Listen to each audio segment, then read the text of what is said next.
চারদিকে আহতদের গোঙানি, স্বজনদের আকাশচেরা আর্তনাদ আর বাতাসে লাশের গন্ধ। ২০২৪-এর জুলাই অভ্যুত্থানের সময় ঢাকা মেডিকেল, সোহরাওয়ার্দী, সাভারের এনাম মেডিকেল থেকে শুরু করে পুরো দেশের হাসপাতালগুলো আর কোনো সাধারণ চিকিৎসা কেন্দ্র ছিল না, যেন পরিণত হয়েছিল এক মৃত্যুপুরীতে। আর সেই ভয়ঙ্কর যুদ্ধক্ষেত্রে সাদা অ্যাপ্রন গায়ে সাক্ষাৎ ত্রাতার ভূমিকায় বুক চিতিয়ে দাঁড়িয়েছিলেন আমাদের ডাক্তার, নার্স ও চিকিৎসক কর্মীরা। হাসপাতালের মেঝেতে তখন ছোপ ছোপ তাজা রক্তের দাগ। ট্রলি, হুইলচেয়ার কিংবা স্রেফ কাঁধে ভর করে অনবরত আসছে বুলেটে ঝাঁঝরা হওয়া একের পর এক শরীর। চারদিকে আহতদের গোঙানি, স্বজনদের আকাশচেরা আর্তনাদ আর বাতাসে লাশের গন্ধ। ২০২৪-এর জুলাই অভ্যুত্থানের সময় ঢাকা মেডিকেল, সোহরাওয়ার্দী, সাভারের এনাম মেডিকেল থেকে শুরু করে পুরো দেশের হাসপাতালগুলো আর কোনো সাধারণ চিকিৎসা কেন্দ্র ছিল না, যেন পরিণত হয়েছিল এক মৃত্যুপুরীতে। আর সেই ভয়ঙ্কর যুদ্ধক্ষেত্রে সাদা অ্যাপ্রন গায়ে সাক্ষাৎ ত্রাতার ভূমিকায় বুক চিতিয়ে দাঁড়িয়েছিলেন আমাদের ডাক্তার, নার্স ও চিকিৎসক কর্মীরা। ফ্যাসিস্ট আওয়ামী সরকার যখন পাখির মতো গুলি করে ছাত্র জনতাকে হত্যা করে তাদের গদি বাঁচানোর নোংরা খেলায় মত্ত, চিকিৎসকরা তখন প্রমাণ করেছিলেন জীবন কেড়ে নেওয়ার বুলেটের চেয়ে জীবন বাঁচানোর স্টেথোস্কোপ অনেক বেশি শক্তিশালী। শত শত আহত মানুষের ভিড়, একটার পর একটা জটিল অপারেশন, কারো মাথায় ছড়া গুলি তো কারো বুক ফুলে বেরিয়ে গেছে পুলিশের তাজা সীসা।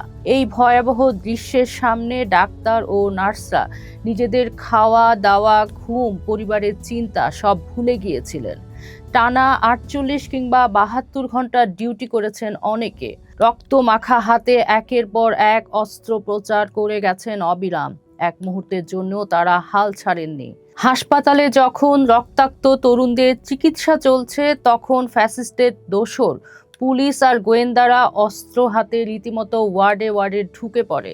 তাদের উদ্দেশ্য ছিল আহত ছাত্রদের ধরে নিয়ে যাওয়া, রিমান্ডের নামে নির্যাতন করা আর গায়েবী মামলা দেওয়া। কিন্তু বন্দুকের নলের সামনে সেদিন হিমালয়ের মতো দাঁড়িয়ে গিয়েছিলেন আমাদের চিকিৎসকেরা। চোখের সামনে গর্জে উঠে তারা বলেছেন, এরা আমাদের রোগী, এখানে কোনো তল্লাশি চলবে না, আগে চিকিৎসা তারপর অন্য কথা। আহত আন্দোলনকারীদের নাম লুকিয়ে বা সাধারণ রোগীর ফাইলে ভর্তি করিয়ে পুলিশের শকুন দৃষ্টি থেকে বাঁচিয়েছেন অসংখ্য অকুতোভয় ডাক্তার ও নার্স।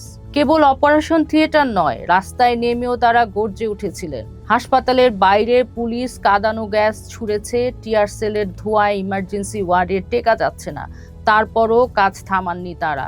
নিজেরা ধোঁয়ায় কাশতে কাশতে অক্সিজেন দিয়েছেন শ্বাসকষ্টে ভোগা বিপ্লবীদের। চোখের সামনে যখন কোনো তরুণের প্রাণবায়ু বেরিয়ে গেছে, সাদা পোশাকে তারাই পরম মমতায় শহীদের চোখের পাতা বন্ধ করে দিয়েছেন। নার্সরা চোখের পানি মুছতে মুছতেই ছুটে গেছেন আরেকজন গুলিবিদ্ধ মানুষের জীবন বাঁচাতে। জুলাইয়ের এই মহাকাব্যিক গণ অভ্যুত্থানে যারা বুক পেতে গুলি খেয়েছেন, যারা রাজপথ কাঁপিয়েছেন, তারা সবাই আমাদের বীর। কিন্তু যে বীরেরা হাসপাতালের ইমার্জেন্সিতে দাঁড়িয়ে রক্তের বন্যা ঠেকিয়েছেন, মৃত্যুভয় উপেক্ষা করে পুলিশ র্যাবের চোখ রাঙানি পায়ে দোলে আহত তরুণদের নতুন বাংলাদেশের আলো দেখার জন্য বাঁচিয়ে তুলেছেন, তারা এই বিপ্লবের মুকুটহীন সেনাপতি। তারা কেবল কাটাছেঁড়া যন্ত্রপাতি ধরেননি, তারা হাতে তুলে নিয়েছিলেন একটি জাতির বেঁচে থাকার স্পৃহা।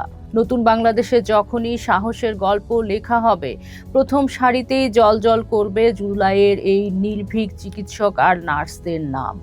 স্বৈরাচারের বুলেটের বিপক্ষে ডাক্তার আর নার্সদের এই প্রতিরোধ আর মানবতার জয়গাথা আমাদের বারবার শিখিয়ে যাবে, যতই অন্ধকার আসুক না কেন, আলো হাতে একদল সাহসী মানুষ ঠিকই প্রস্তুত থাকে।